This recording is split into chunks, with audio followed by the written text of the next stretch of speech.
Very good afternoon to you, Nompo. We're coming live to you now from Blackhead Consulting Company, where the director of the company we've just seen now getting arrested in Rosebank.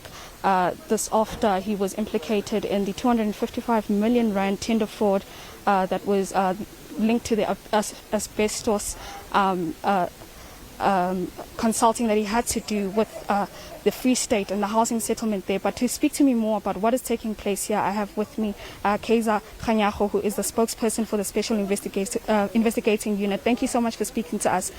We just saw now earlier the director of this company being arrested, and now we've moved here. Can you just speak to us about your operation, what is taking place at the offices?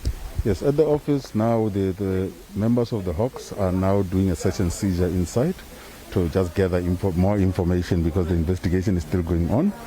People will remember that this investigation started a long time ago. It started in 2019, where the SIU got a proclamation, which is Proclamation R39 of 2019, to investigate this asbestos issue between here in Gauteng and the Free State.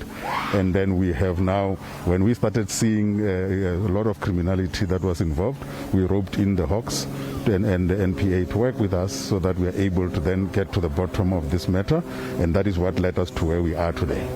So now we understand that your investigation and what we're seeing now with the arrests that are being made are not directly linked to the Zondo Commission. This is an investigation that began in 2019. With what you have heard now with the Zondo Commission, and we've also heard Edwin Sondi, who is the director of the company, testifying at the Zondo Commission, will you be using what he has said there as well as part of your investigation? No, definitely, if there's new evidence that comes out, we will use it, because you will remember that there was a proclamation that the president also signed, that the information that is being put onto the Zondo Commission can now be used by law enforcement agencies like ourselves and the NPA to do that. Therefore, if there is new information from what we already know, we will then take that into consideration when we move forward. Okay, with regard to the other arrests so far, what can you tell us? Have you been able to find, for instance, the one suspect that was meant to be arrested in Centurion, the other that was meant to be arrested in KZN? How are you going so far with finding the remaining 3, if I'm not mistaken, of the 7?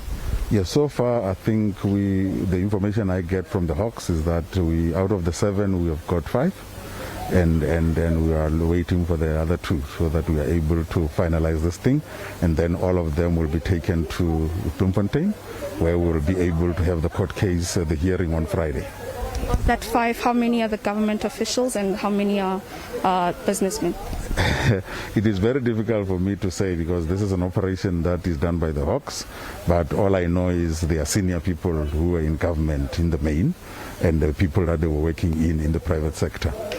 Thank you very much. That is Kaizer Kganyago speaking to us about the developments so far with regard to the arrest of the 7 people in connection with the 255 million rand fraud. We've just heard now, the tender fraud rather, we've just heard now that this is an investigation that began in 2019, and these arrests are being made today in various parts of the country, this including Free State, KwaZulu-Natal as well as Gauteng. But that's it from here, Nompo.